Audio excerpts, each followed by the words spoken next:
Who is your daddy? I am the father. You fathers will understand. My father taught me many things. I got an idea. How about you all sit there quietly while I make dad noises? Welcome to Fathers of the Grind. My name is Tim Nestor. This is Derek Teague. Hello. And we are back, finally back. I think it's been a while since we've talked, but for the listeners, they don't notice a difference because it'll be coming out, I think, at the same time this week. But things, for me at least, are changing quite a bit on a personal level for the better, but I'll talk about that in just a few minutes. So, Derek, thanks for being flexible with your schedule to meet our recording, and all I know is if we don't hit our episode release date, the masses will revolt. That's what's happened last time, at least. So, And by masses, he means Crank Flark. good old Crank Flark. Where he gets up in arms and starts yelling about something. I remember the first time I met good old Crank. What a guy. He was a great guy. So yeah, thank you guys for sticking with us. And again, and I know we say this every week, but I can't emphasize it enough. If you want to join the conversation, we've got some great posts and comments and back and forths happening on our Facebook page, and we'd love to have you guys join. Even if you just want to join and then kind of lurk and observe and see the conversation, don't feel like you have to post a ton or comment a ton, although we encourage you to. We just want you to join in and see what conversation's happening. And yeah, we'd love for you to join in there. So it is now summertime. By the time this is going to come out, we are going to be looking at May 30th, May 31st. We're heading into the summer months. Most people, if they have kids in school, the summer season for their kids is beginning, so they're going to have kids home all the time. Maybe vacation kicks in. The warmer weather, of course, unless you're from Florida, which is ridiculous. Why would you live in Florida? It's trash. So summertime is coming. So I wanted to ask you, just kind of real quickly to kick things off here, what was summer gaming like for you? Did gaming change for you when you were a kid, a teenager, a college student even, gaming? And what about for your family now with your kids? Does screen time in general change when school gets out? Well, I mean, I wouldn't say for my kids during the summer they get to game much more because even though my daughter's now 12, we don't like to leave all three of them home alone. Because my kids are really, really vicious. And so if we leave them alone... They come by it honestly, though, man. I mean... I truly believe one of them would kill the other one. So, and Emily, even though I love her to death, she's not... Like, the most responsible child I have is my soon-to-be 10-year-old Ian. Like, I would trust him if he was the 12 or 13-year-old, but I don't trust my oldest. Not a knock on her, it's just her personality. She's not... really the protector or the type that would take like a leadership role to make sure everything's good. So that being said, sorry, that was really Is she in the room and you're actually lecturing her right now? Is that what's happening? Yeah, I'm trying to let her know. I thought maybe she was sitting there and you're pretending to podcast, but you're really laying on a dad lesson. Emily, we need to talk about this summer. But yeah, so with that being said, that means that they are in some type of childcare, summer care, which is kind of like school. Like, they're gone for the same amount of hours. Just no homework, basically. Yeah, just no homework. So they'll get a little bit, maybe a little bit more gaming just because we generally don't have a ton of sports during the summer. I'm saying that, like, cautiously because I know my wife's planning stuff now. So they're probably going to play more sports than I realize. But anyways, so yeah, they don't. The summer doesn't really change how much they play. For me, when I was a kid, it did. My parents didn't really push me like I push my kids, or like my wife and I push our kids to be active. I'm not saying my parents were like, "Oh, be lazy and be pathetic," but they were like not putting me in sports. I gotcha. And so I would go outside and play just because that's what I like to do. But I did have a lot of free time in the house. When I wasn't doing chores, I could just play games. So yeah. I definitely think I gamed more as a kid than my kids actually get a chance to game. I think I did too, because when I know we've talked about this at length, so I won't dig into what games, but thinking back to some of those JRPGs and the longer, in-depth PS1 and Super Nintendo games, I feel like most of those memories involve like an open window and it's really hot out. And I feel like those were always summer months, just kind of the memory that I have, thinking back to playing them up until late at night, 3, 4 in the morning, and it's still really warm just because it's that summer night, and it's maybe down to 75, at summertime or whatever. So I feel like summertime was my main gaming time, and then of course around Christmas when you get the new games, you game like crazy for those couple weeks. But yeah, sure. yeah, for me that was really exciting. Like school's finally out. Not only do I have free time to go to my friends' houses and just kind of be up late watching movies, whatever, but also I get a lot more gaming time, and I think we were left a little bit younger to kind of fend for ourselves at a certain point. Although my mom was a stay-at-home mom for a good amount of time there, I do remember having a lot of freedom by the time we hit 11, 12 years old, something like that. So. And that's the difference between when I was a kid and when are now currently my kids. I don't think it was until I was about 12 or 13 did my mom get a job. She was a stay-at-home mom. It wasn't until I was in like junior high she became a substitute teacher at my freaking school. Yes. So I would have people I didn't that's even great. know walk up to me and be like, "Hey, your mom? She's a B." I'm like, "Oh, thanks, bro. I don't even know your name." But yeah, so she was a stay-at-home mom. So obviously, Wait, if that legit happened, because I know that you for the most part can control yourself, but you do have a temper at times. Did you ever snap as a younger guy, like just kind of coming into your own, controlling your temper? No. Did that ever make you snap? I was way more laid back when I was younger, and I would say it was, I don't want to get in a deep conversation about this, but it had a lot to do with my insecurity.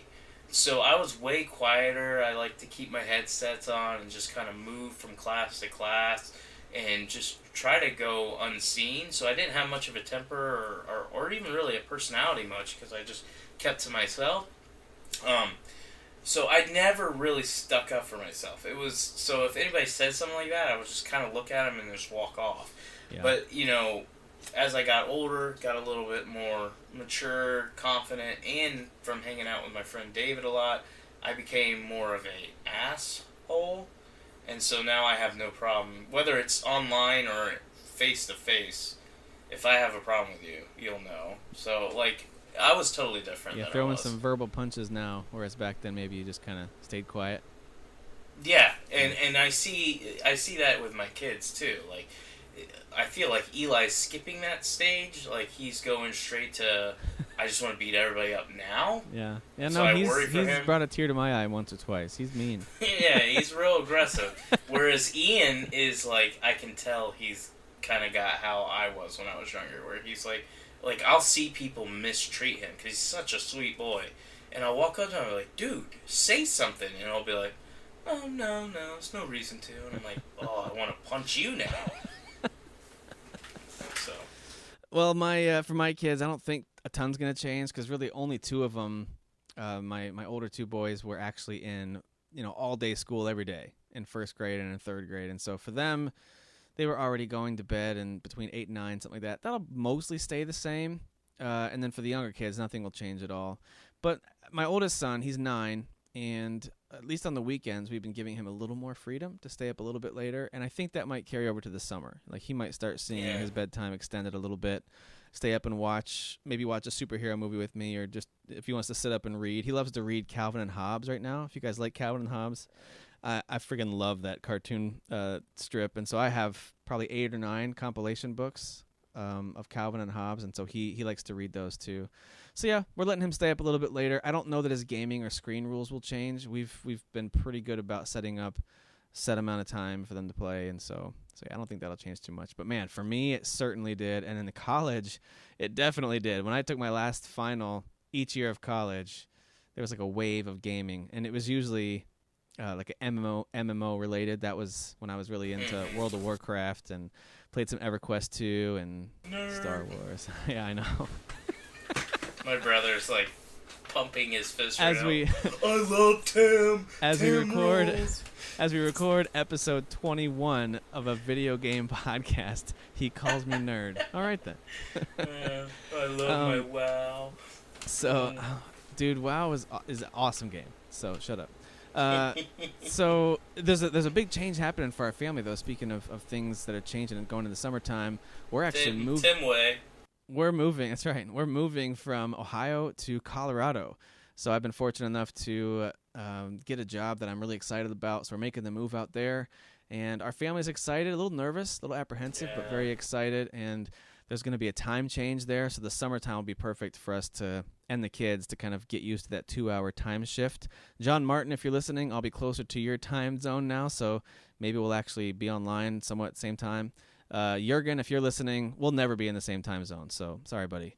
Yeah, I don't think you and I are ever going to game now. Yep, because I'll be starting as you're like falling asleep with the controller in your hand. So. Pretty much.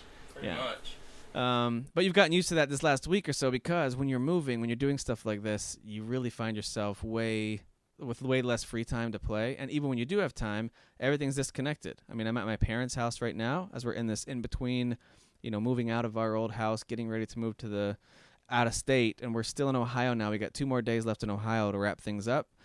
Everything from school to, my past job and things like that. So wrapping everything up and then heading out.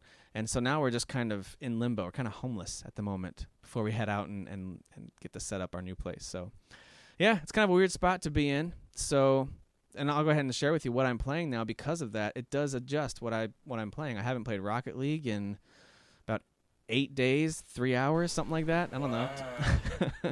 It's been about a week, a little more than a week since I've been able to play Rocket League. My parents do have an internet connection, but it's not very fast. It's fast enough for maybe one device to play Netflix without too much of an issue. Other than that, I can't do anything. So I definitely cannot do much online gaming. So I've been playing a lot of, let me see what you put for me here, Barbie's Dress Up. Yep, there it is. Great game. Yeah, nailed it. Great game. Finally got around to Barbie's Dress Up. It was like the top of my backlog. I know you haven't been on our Facebook group as much.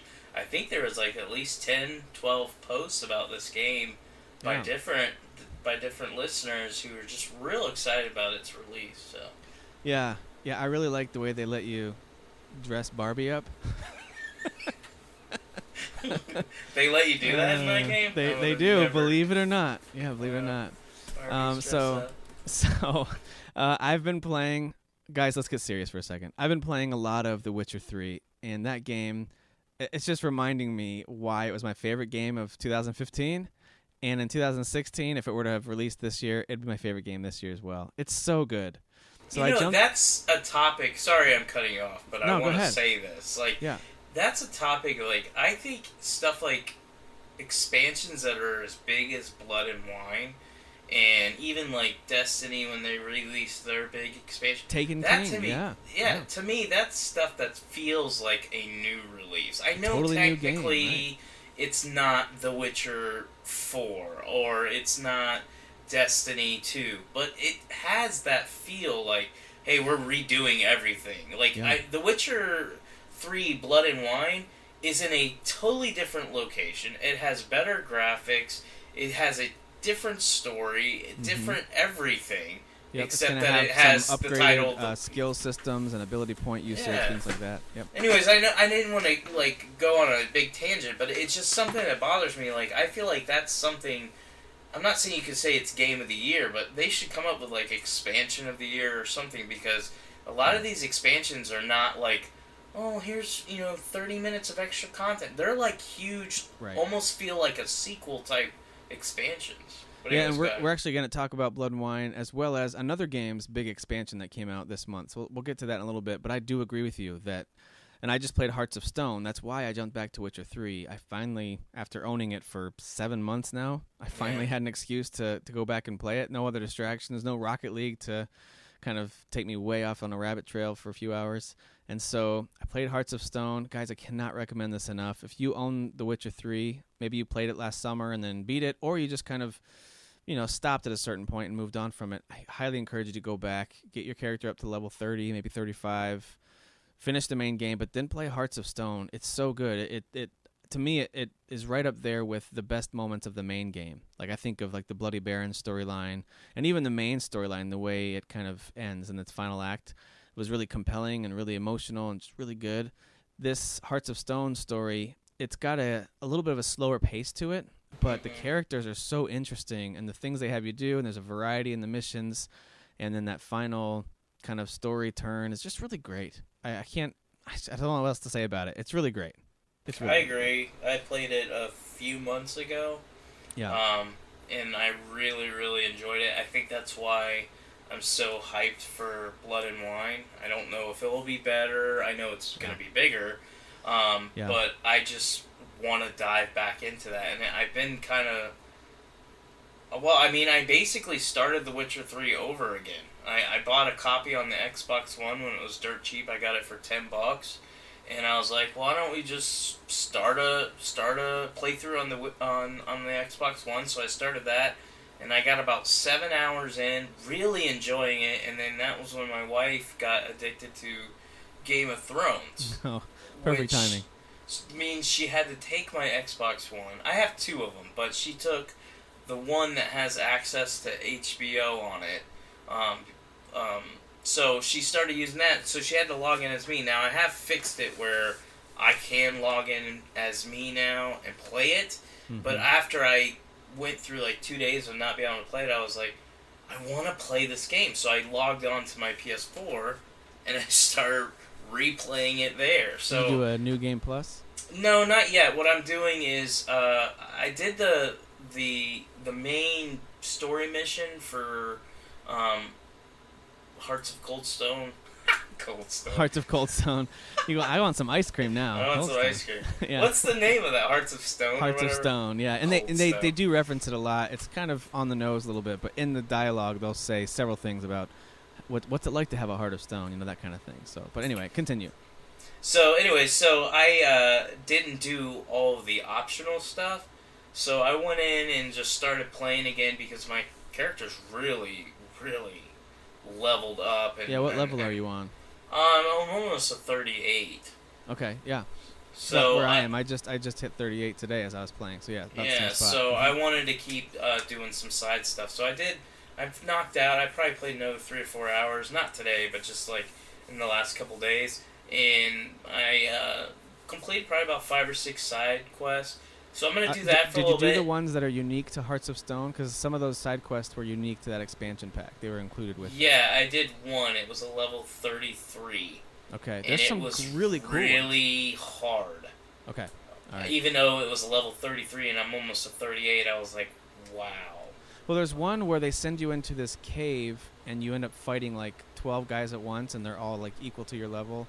I died probably Yeah. 7 times. Is that the one you're talking about? Yes. And they're surrounding you and shooting arrows at you, and I can't back away and kind of get my composure quick enough, and I died so many times. I ended up Yeah. having to run back to the cave entrance and just throw a bunch of northern wind bombs to freeze them, and then just go in and kill 2 or 3 at a time, and then back out, and then throw another northern wind. That's So how I ended up doing it. Is I it didn't really? use I didn't use the freeze bombs, but I had 4 bombs ready to go. Used all 4 of them. Then went into my inventory, grabbed another 4, and set them up, and then just did the same thing. You know, Okay. kept backing away, Yep. throwing the bombs, and then while they were like, I used one that's like a gas bomb.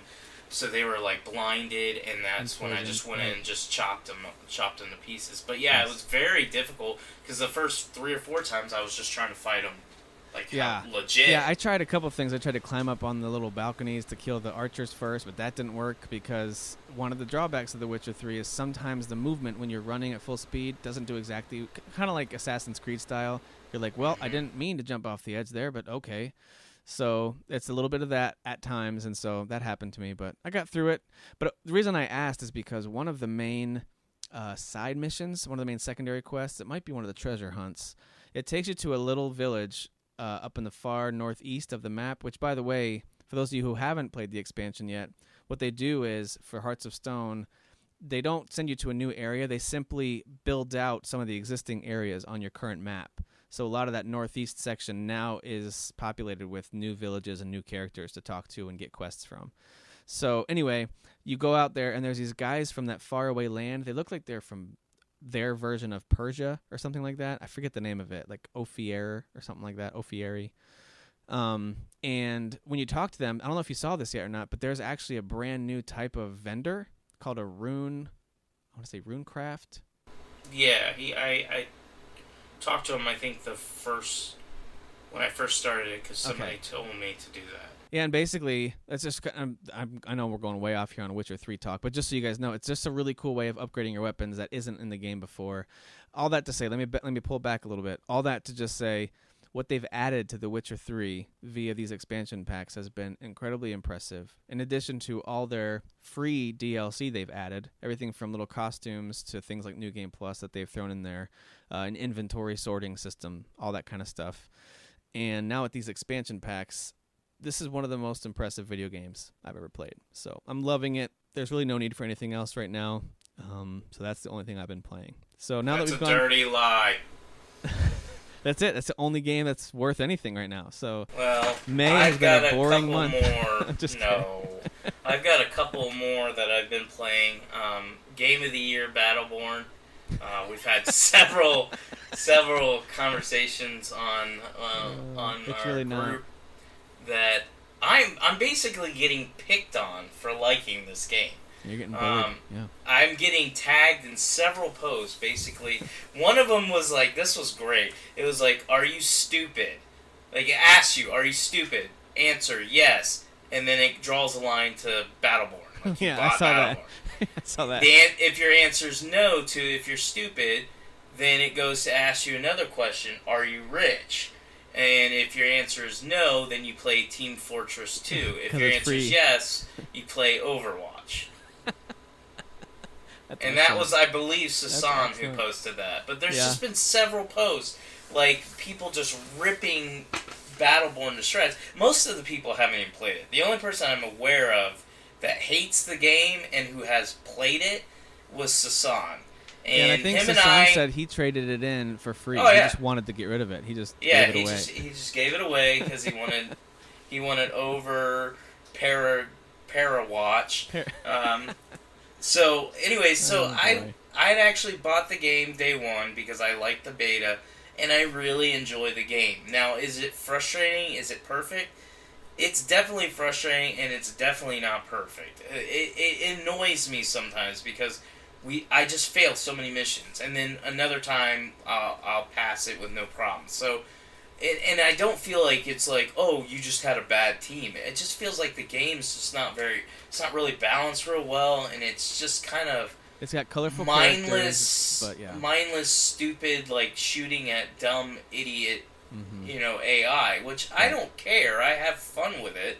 And the game is just. Let me make sure I say this because so many people are like, Overwatch is better than Battleborn. True, I will 100% agree with that, and I'll talk about Overwatch in a second.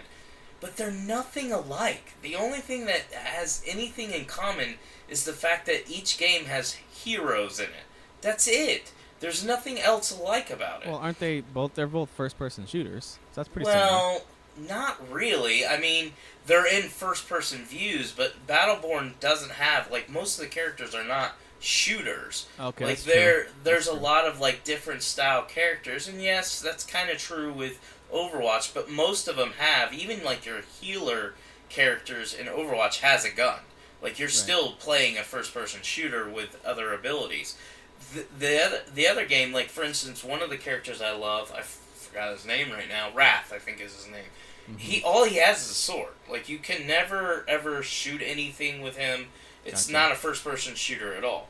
But anyways, there are similarities. I understand from like a high point of view, like just looking at them and going, well, they kind of look the same, and they're all first person, and blah blah blah.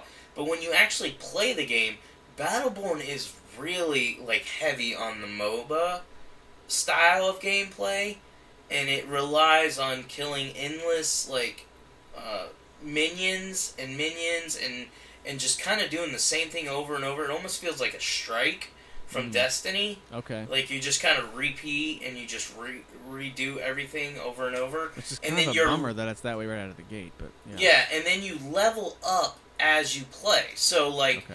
Yeah, when that's you right. first jump you pull up in, your little ability chart yeah, and add. Yeah, you- I remember that. Yep. you add abilities. So like you'll start at a level 1, and then maybe you kill a couple guys, and then it'll give you a notification letting you know you can level up to second level, and you keep doing that in game. Overwatch doesn't do that either. Like you're not in the game leveling up while you play. You level up after the game is done. You get experience, but your character doesn't get any stronger or any better ever in Overwatch. You're just kind of leveling up as a player, not I a gotcha. character. Okay. But anyway, Regardless of so what character you use. Okay. so I like Battleborn, but I think I've hit that point where I've played it for like a couple weeks. Actually, I'm going on 3 weeks, and I've hit that wall where now with The Witcher 3, especially this Tuesday when you guys listen, Blood and Wine will be coming out. I'm done with Battleborn. I think I've Okay. moved on. I might dive into it every once in a while, but now I've kind of got my 2 games that I want to really focus on, and that's The Witcher 3, which I'm playing now, and Overwatch.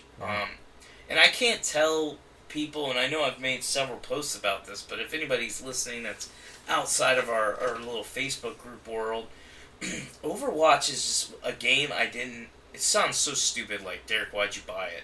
I didn't think I would like it a lot. I played the beta, I was like, this is cool, but it's multiplayer, first-person shooter type competitive game only. There's no... There is co-op, like, you are playing with people, but you're playing against other people, so it really just feels like a competitive shooter when you first start playing. Right. So that... And again, I'm just talking about when I first started playing. So... Why I bought it, I don't know. Because you know me well enough as a gamer to know, Derek, you don't care about that crap. So why'd you buy it? Right. So I had $60 of Xbox credit, and I like to pre-order my games, get it over with, mark them off my list, and move forward. Like, that's how I always am. And so I was looking, and this was before Gears had gotten its launch date and pre-order up on the store, and there was nothing on Xbox that was coming out that I wanted. Like, nothing available for pre-order, nothing on sale, nothing. And that was the only game that remotely interested me, and I was like, well, I'll just buy it. So I buy it. I start playing that thing, and that freaking game is amazing.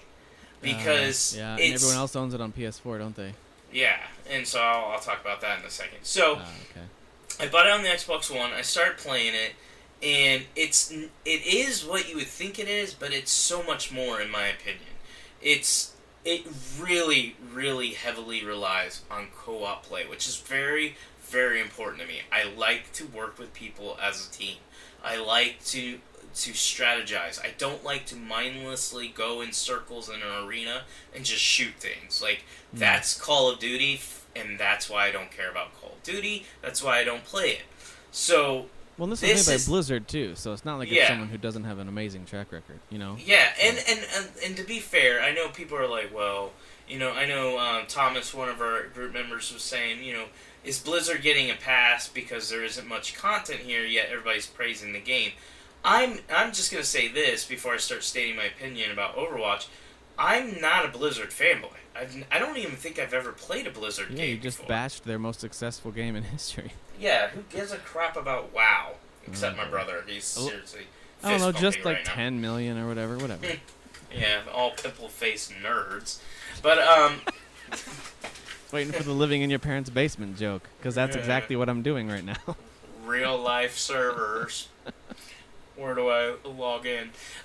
So, basically, I have no bias for Blizzard. I know their quality as far as people love their stuff, but I've never experienced it or cared. So when I started playing this, I was like, okay, well, let's just give it a shot because I don't want to feel like I wasted $60.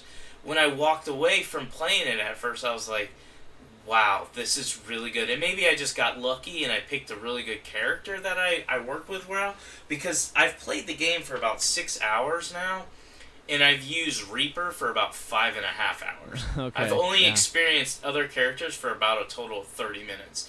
And it's because I just love him. He's perfect for me. Maybe it's because he's just so... I don't know. He's got 2 shotguns, and he just floats around, basically laughing at people he kills because he's the Reaper. So I really enjoy him as a character, but then I started like playing with other characters and realized this game is loaded with great characters. Like, every character I've played with, and I haven't played with them all, obviously, but everyone I've played with, I've been like, I could be good with this person. Like, I never felt like, oh, they're really bad. Which is great when you got all these different characters and classes. Exactly. Yeah. So you just kind of have to learn how to use them and use strategy. Like, one of the reasons why I like Reaper, I'll explain it. Yes, he's got the 2 shotguns, which means up close, I'm going to tear you up. if you aren't Reaper yourself, which I've ran into a few Reapers and died. But I pretty much can tear anybody up if I get up close. But even if you've got me backed in the corner, he has a special where he basically becomes invincible. But while he's invincible, he can't shoot either. So it's just like a escape ability. So that's happened a lot of times where I'll see like 2 or 3 people shooting at me and I'm like, I'm gonna die. Because you can die pretty fast. But it's not like Call of Duty where it's like one shot you're dead. And you have no idea who shot you. Like, you generally know who shot you. Gotcha. And it usually takes a few hits to get your life bar down. But anyways, what I was gonna say is this special ability allows you to basically float away, and you speed up just a little bit. You're a little bit faster than you normally are to try to get away and get to health or get back to your teammates. And so it's a great like little special that they give you. They give you another one where you can teleport away, so you can't be shot while you're teleporting, but they do know where you're going to land, so they can just follow you and then shoot you. But there's all these little things that they've thought about. That's just one character. It happens for every character. Where one of your strengths, you also have a weakness. And then when you're facing off against other characters, you'll see their strengths and their weaknesses. But it's all balanced perfectly. And then you got to think about it. There's 21 heroes they got to do this with. This isn't something... How many? Okay, 21. Yeah. This isn't something that can just be easily done.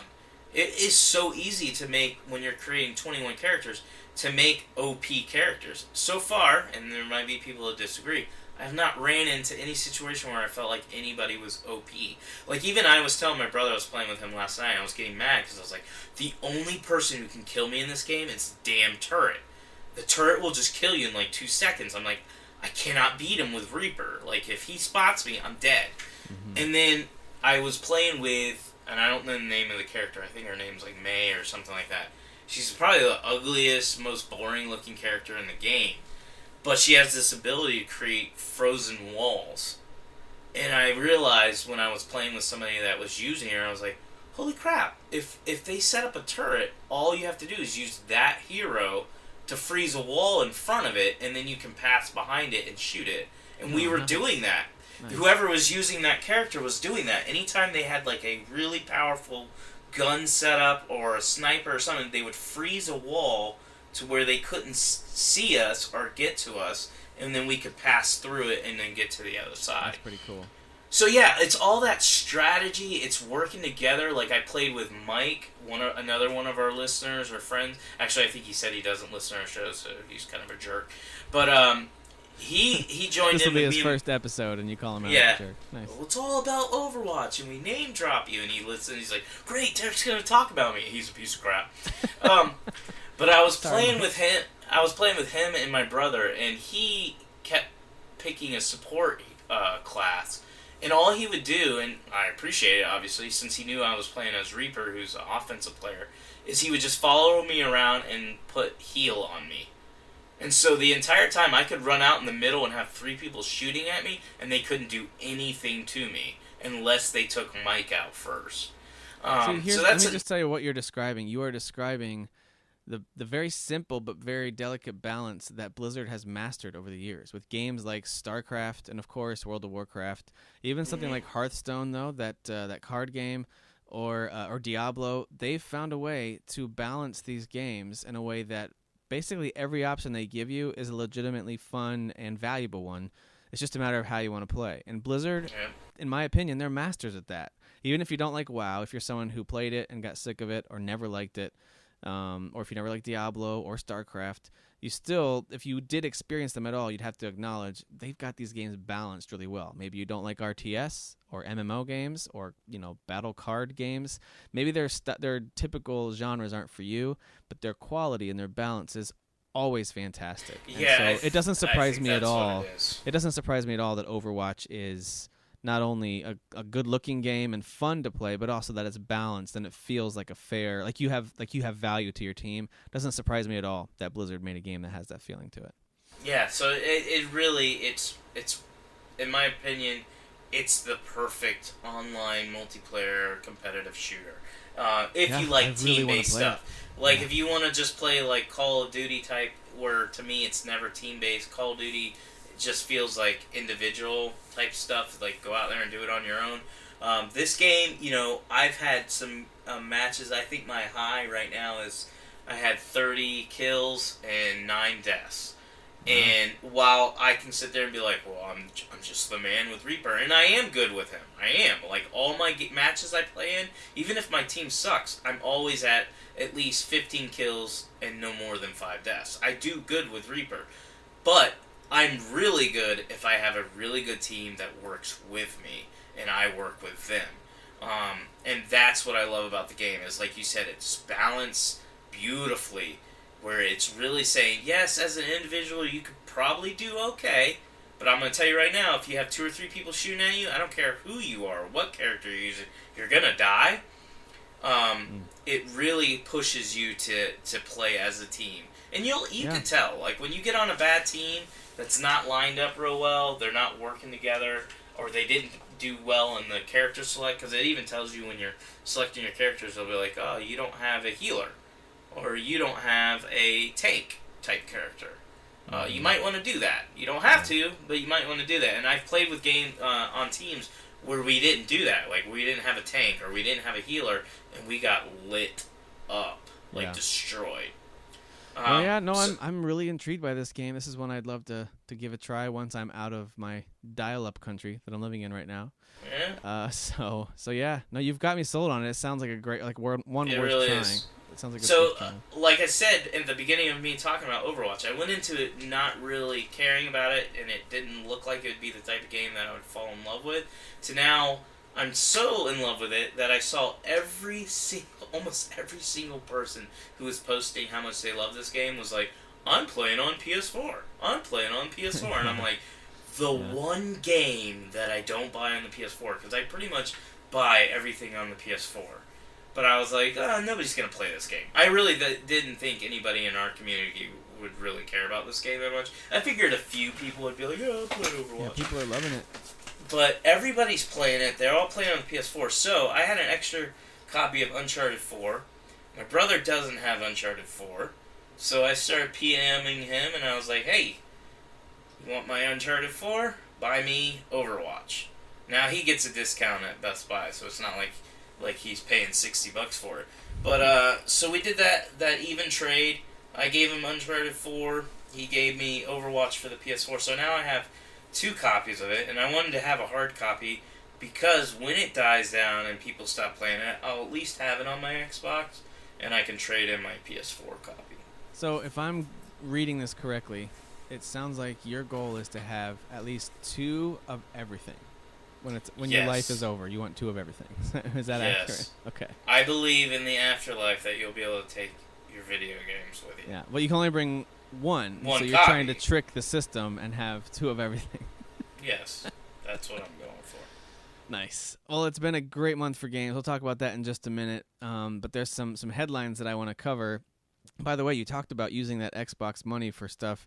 There's some Xbox games that are coming. I don't know if they'll be this fall, but things like Recore and Sea of Thieves, I would have saved that money for that, man. But whatever. Well, if I would have had a game sharing friend who would have been like, yeah, I really want to play Overwatch, I would have bought it on there.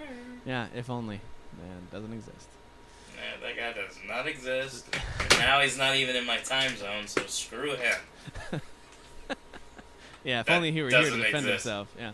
Yeah, he doesn't exist. So speaking of when games are coming out, there's been a major delay, and this one was a big one because I don't think many of us saw it coming. No Man's Sky has been officially delayed until August 9th in North America, and I believe it comes out on the 10th and then maybe the 12th in Europe and overseas. All right, I'm not as hyped about this game as you and some of the other listeners. Right. But it's one of those games where they've done this so many times where I just couldn't care less. Did you about laugh this game. when you saw it, or just shrug when you saw it? Like, did you? When I saw it, part of me was like fist pumping, like, yeah. I'm so glad everybody's gonna get upset about this. So it's that Reaper mentality. I don't care about y'all. Die. So there were rumors that came out. I believe it was Kotaku who came out with the original story about, new rumors from a credible source that it's going to get pushed back. And then Hello Games announced officially via the PlayStation blog that it's going to be released in August. And according to Murray, according to Sean Murray, the founder of Hello Games. This is kind of just a summary of what he said. He said it's coming along well, but there are some key moments that need more polish to bring them up to the developer standards. And he had to make the tough choice to delay the game for a few weeks, he calls it, even though in reality it's almost 2 full months. But you can call it a few weeks if you want to downplay it there, Sean, to allow us to deliver something special. So it's going to come on August 9th in North America, 10th in Europe, and 12th in the UK, which is not part of Europe. Whatever. So, yeah, that was kind of weird. So, and he says, we understand this news is disappointing. Making this game is the hardest thing I've ever done in my life, but we are so close now. We prepare to make tough choices to get it right. And that I can appreciate. I can appreciate that. But on the other hand, it's hard not to feel just really disappointed by it. It's like, really, another delay? And listen, neither one of us, unless you haven't told me, neither one of us have made a video game before. So I don't know what that process is like internally and what maybe you anticipate these certain steps that take a certain amount of time, and then you even pad it with extra time to complete it all, and then something unexpected happens or something didn't quite complete the way you wanted it to. So I can only imagine the number of things with a game of this scope that they have to keep in line. So that being said, it's still hard not to scratch your head and go, why can't you just pick a release date, even if it's going to be in 2017, just to make sure you get it done? So that's just, I don't know, part of me is just that kind of frustrated fan, who is so excited for this game. It's hard not to feel frustrated by it, but now that it's been a few days, I'm more in the camp of, yeah, whatever, I'll play it in August when it comes out. So at first I was super bummed and kind of frustrated, like, why even bother with the June 21st announcement if key moments of the game aren't quite right? Then wow, they should have known this way ahead of time. But then you just kind of over the course of a few days, now I'm like, whatever, it'll come out when it comes out. So that's how. The only thing I can think of is maybe while they were getting closer, maybe something went wrong. Maybe something. Yeah, it's possible. Maybe they made an adjustment, not realizing that adjustment would cause something else to break or mess up a little bit, and so now they're gonna have to tweak that, or balance something.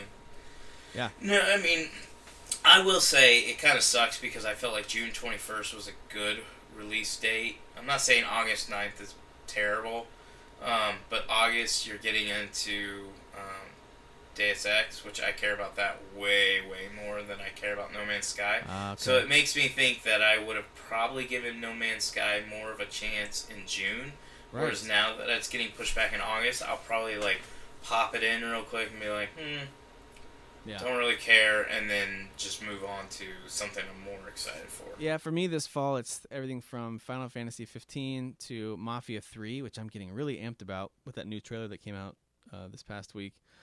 And then, of course, Horizon, if it does happen to land this fall. I'm excited for that one, too. So this is a bummer, but there wasn't anything else in August that I know of that I was excited about. So I'm glad they didn't say it's coming out now in October, because then we would have had a situation like last fall when you've got everything shoved into that one little window of time, and that was tough. So anyway, so No Man's Sky is delayed. That was pretty big news, and for the most part, that the reactions to that have died down, and now it's August 9th. So if they delay it again, the internet might explode. So we'll see what happens there.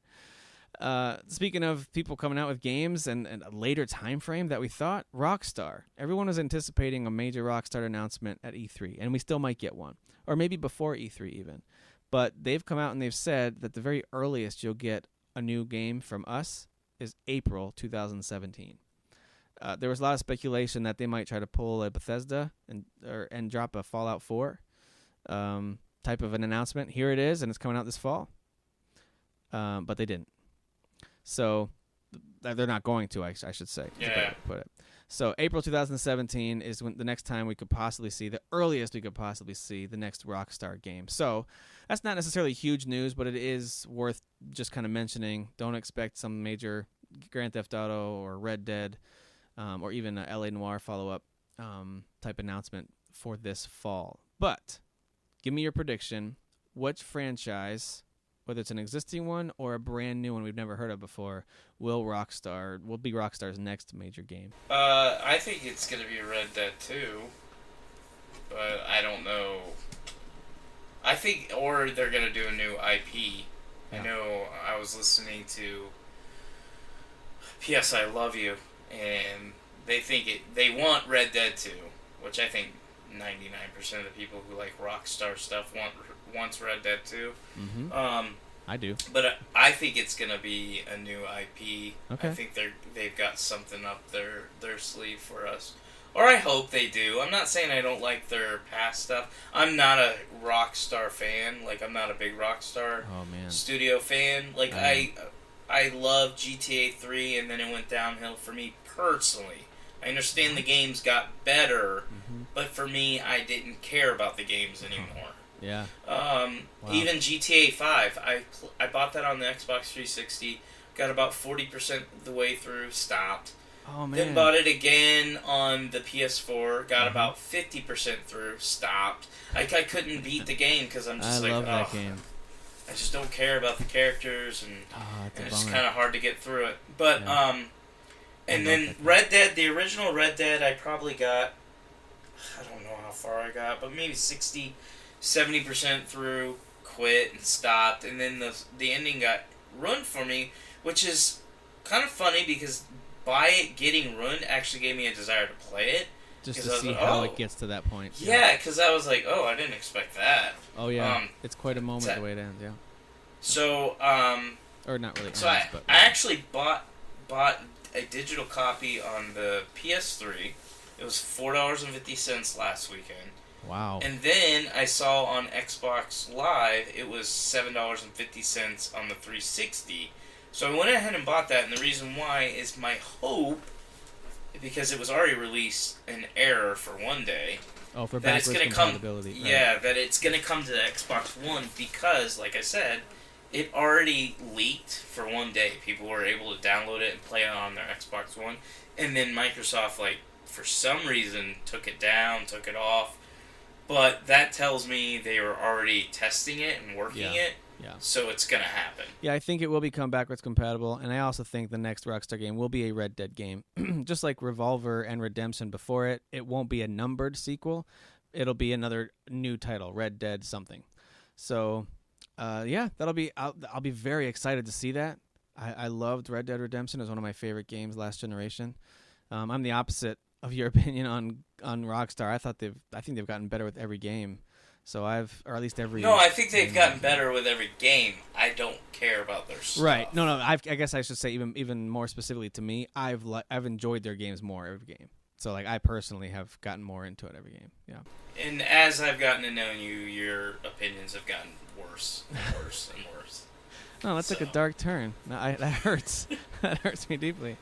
It's all the bitterness from this move to Colorado and yeah, the I know. realization that you will not be playing Rocket League anymore. Oh, I will be, but you'll be playing till 3 a.m. now. So I have to adjust. You do. So The Shadows of the Eternals. This is a game that they attempted a crowdfunding about 2, maybe 3 years ago, and then it failed. It was the failed like several times too. Yeah, and it's Dennis Dyack. He's the guy who created Eternal Darkness. That I guess I don't know if it's a hit, but it certainly was. It's looked back on as one of GameCube's best games. I think it sold like over 1 million copies. Did it? Okay. I think it did, which for a GameCube game, that's good because the GameCube only sold like 20 million consoles. And it's a mature horror survival type yeah, of game. It did pretty good for what it released on and the style of game it is. And the funny thing is as much love and praise it's gotten, I've never actually played Eternal Darkness. Well, I owned a GameCube, and I love Resident Evil, and I never played it. I'm interested in what this spiritual successor they're calling it would be, although I wasn't really all that hot on the follow-up games that Dennis Dyack that I can remember made. Wasn't he responsible for 2 Human? I feel like he was the 2 Human guy, and I didn't like the game at all. So we'll see what happens with that. But just so you guys know, just kind of a PSA. He's very hit and miss. Him and his studios that worked on games, you really don't know what you're going to get. And, I mean, if you look at all the games they've released, they're all very different from each other, so that kind of makes sense. Right. It's like, if you just stick with what you're good at, maybe he would be more hit than miss. Well, apparently he's come out and he said it's not dead, even though the crowdfunding was a fail. It's still going to be I don't know if it's in development or going to go into development, but he did confirm that it's going to have the same style of Eternal Darkness in that you play as characters from a bunch of different time periods that are kind of all part of the same story. It's not a time travel story. For those of you who have played it, you know what I'm talking about. You just simply play as different characters from different time periods. So if you play as someone from the Spanish Inquisition, for example, and you do something, and then when you jump back to the modern day person, they'll see the effects of that as they're exploring the ruins of wherever the other person was. So it's interesting. It's all done with that kind of horror jump scare, trying to survive type of a setting. So it's very, very good. I thought it was very creative too, with a cool story. So I'm curious about Shadows of the Eternal. So this is more of like a PSA than anything else, just letting you guys know, hey, that game's still alive if you're into that, and if you were into Eternal Darkness.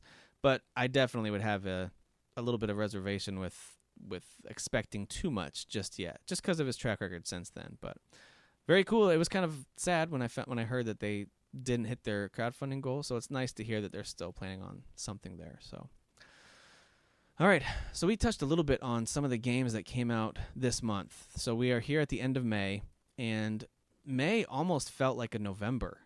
So, but it feels like November, not only in terms of weather, but also in terms of game releases. It's been really strange that I can't think of a May that's had this many heavy hitters all at once.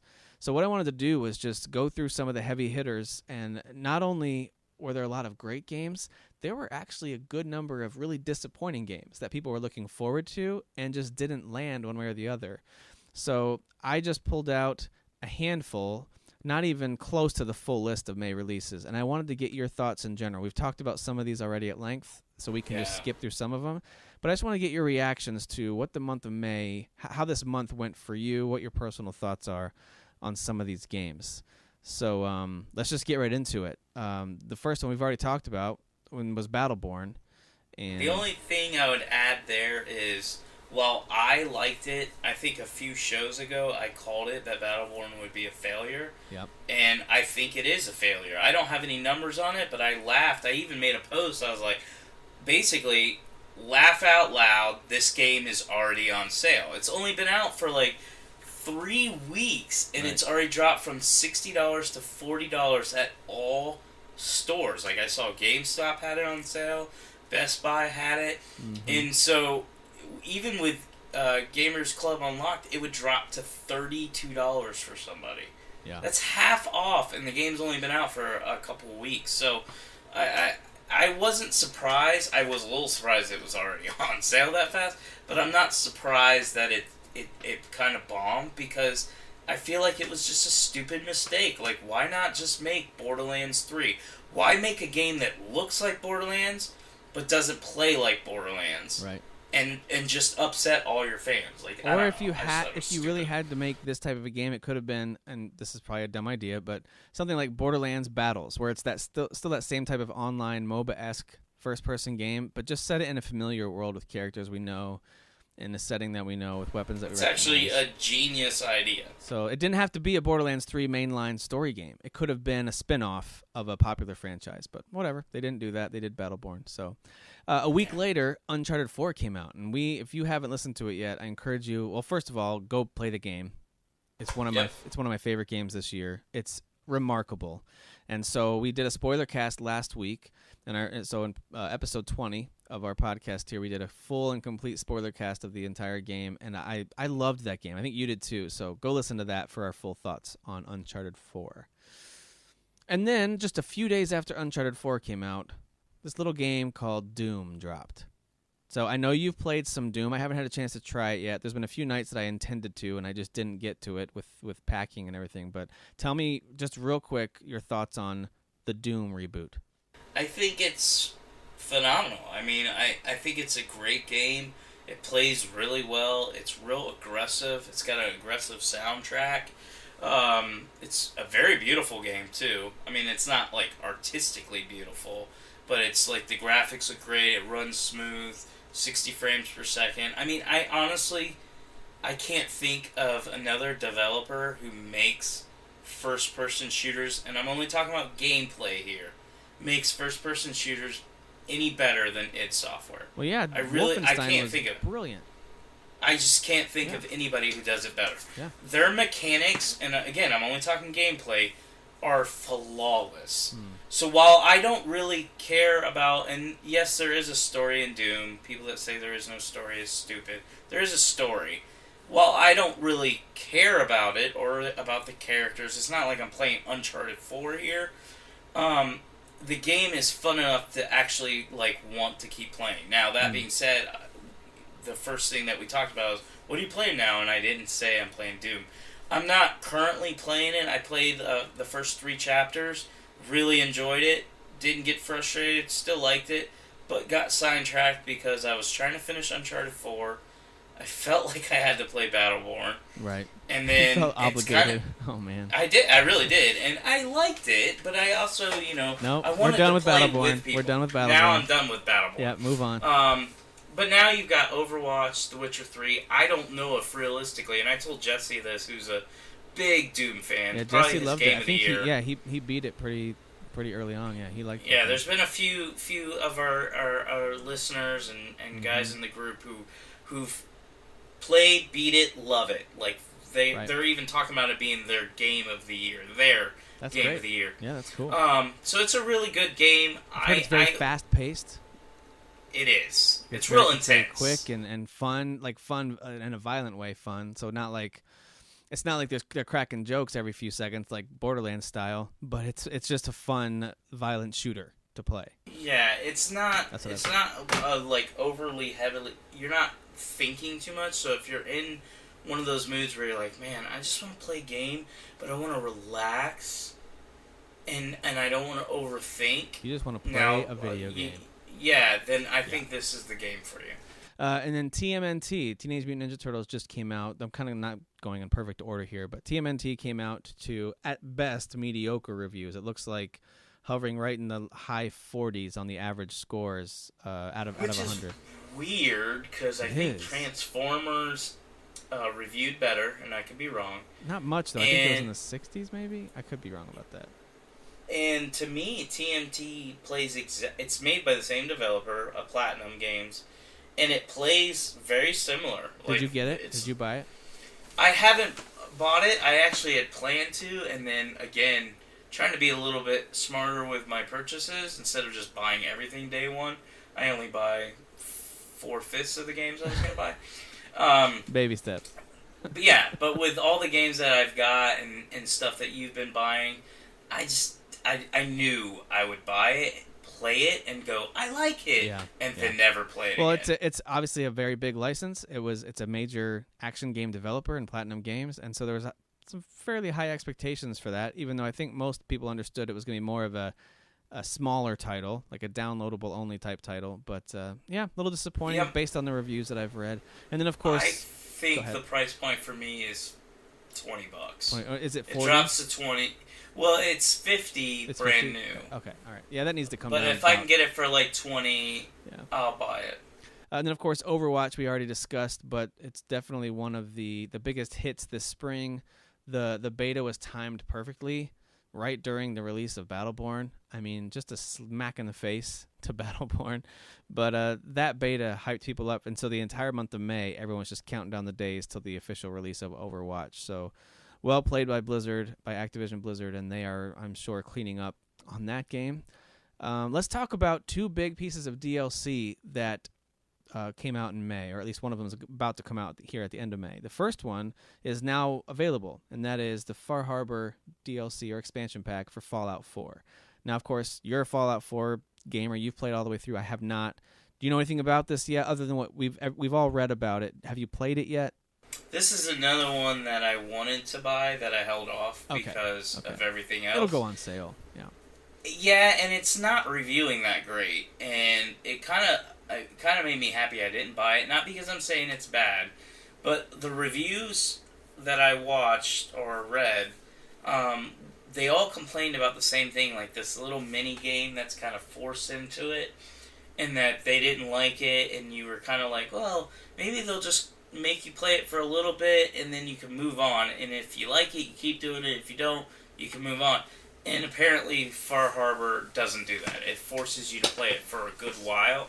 So I was like, I don't really want to deal Well, with I something know like that. that Nate Bacon from our group has been playing it. So if you guys want to find out more about it, you could ask him. Ask him what he thinks about it. Eventually I'll get it, but it'll be another one I buy on sale. Well, one that I'm very excited about will be out by the time most of you are listening to this, and that is The Witcher 3's final expansion, Blood and Wine. And that is going to be... Geralt. That's been reviewing fantastically. I think the embargo came up this past week, at the end of the week. And the reviews have started pouring in, and they're all up in the high 9s, or high 90s, I should say. Just very much like Hearts of Stone was in terms of scores. And I loved Hearts of Stone, as we already shared. And so I'm very excited for this, not only for what sounds to be very high quality a game and the things that they've improved and added to the actual gameplay itself, but also the 20 to 25 hours of content and additional maps and areas to explore and brand new characters. It's going to be very exciting. So we'll talk more about that when we get a chance to actually play it. There were two main remasters that were released this month: Valkyria Chronicles Remastered and Shadow Complex Remastered. Now, I think we mentioned Valkyria Chronicles once before, but neither of us have really played it a ton back in the day. Is that safe to say? No, I only played a little bit. I have it on PC now. Okay, I know. So that's basically the remaster version. The general word I'm hearing on that is, it's Valkyria Chronicles, and it's a prettier version of it. So if you... Yeah, it's a story-heavy game. Yeah. And it looks to be up my alley. Like, I played a little bit, but like I'm saying, something that if I ever want a slower paced JRPG type game, that would be the way to go. That'll be a flash sale purchase as soon as that hits that. Either that for me, or I'll actually play it on my PC since I bought it for $5. Oh, there you go. And then Shadow Complex. I love that game. It's a great Metroidvania side-scrolling game. It came out on the 360 back during their Summer of Arcade special they used to run every summer, and that's when I bought that, and I really liked it. It was a little bit floaty, and it wasn't a perfect Metroidvania clone, but it was still very good, and it kind of had a fun government conspiracy storyline. It was good. I liked the shooting in it too, and so it's nice for PlayStation owners to have access to that too. It's not just for Xbox One. It's spreading the love across multiple consoles now. So check that out if you haven't played it yet. I've heard good things about the way they've updated Shadow Complex. And I do believe that Chair is hard at work on Shadow Complex 2, which they had shelved for a little while, but apparently now is back on in the development cycle. So they're going to be working on Shadow Complex 2. So very cool. The last two are games that I know there were some decent expectations for, if not great expectations for, and both seem to be disappointing to most people, and that is Shadow of the Beast, who, by the way, I know Sasan has been playing it and likes it. Sasan has terrible taste. And obviously. Homefront: The Revolution, which has been getting universally panned for not only being not fun to play and performing horribly, but also for having a really bad story, which is surprising. I thought that was the one strength that the Homefront games would bring, but so both of those games have been coming out a little disappointing. Any thoughts on those? I mean, Shadow of the Beast I don't care about. Like that I would never play it. Homefront, that was another one that you and I have talked right? about. Yeah, I really wanted that game. I really wanted it to be good. I had read some good stuff. I'd read some bad stuff. But I had read some good stuff in preview builds saying that the game's better than what people think it is. It plays like Far Cry type game, and I was like, okay, now I'm really sold. Yeah, that's what kind of got me interested. Yeah. Yeah, and then I made the decision. I was like, look, you got tons of games in May. Wait for a review. Mm-hmm. And I kind of started getting antsy because I was like, man, no reviews are coming out. Nobody's saying anything. And so I can't pre-order it, which I know some people are like, pre-ordering is stupid, who cares? But I like to pre-order because you get the bonuses and stuff like that. So I waited, and the reviews came out and just destroyed it. And I check PC prices all the time, and this game was like pre-ordering at $45 at CD Keys. And within 1 week, the game had already dropped to $30. Yeah, that's. And I actually wrote CD Keys, or wrote a comment, and I know they read them. I said, you drop it to 20, I'll buy it, but I'm not buying it for any. And that was what other people were writing. They're like, this game's garbage, drop it to 20. so I think CD Keys will drop it real soon. But the game is going to fail. That's too bad. It's going to fail. Yeah. Well, it's been a big month of May, and as we just talked about, I know very rapid fire here with all these major game releases. Did I miss any major ones, by the way? I know there were other games, but did I miss any major releases that you could think of? I think that's most. Anything else? I think. But just looking at that list, that looks like a holiday season month of releases right there. Just the list of developers involved with these major games. It's huge. Just May, and I know I saw some people saying, "Oh, June and July are going to be slower," and now I know with No Man's Sky being delayed, it does make it look even more slower. But there's, and we're not going to do it right now, but there's some good stuff. There is some good stuff, smaller right. JRPG style games coming out in June and July that I'm super I Am Setsuna. hyped for. I Am Setsuna, and then Star Oceans is supposed to release in June. So those are games that I'm like, ooh, I really want this. 7th Dragon VFD Code 3. Whatever. Terrible name. I know, it's the worst. Terrible name.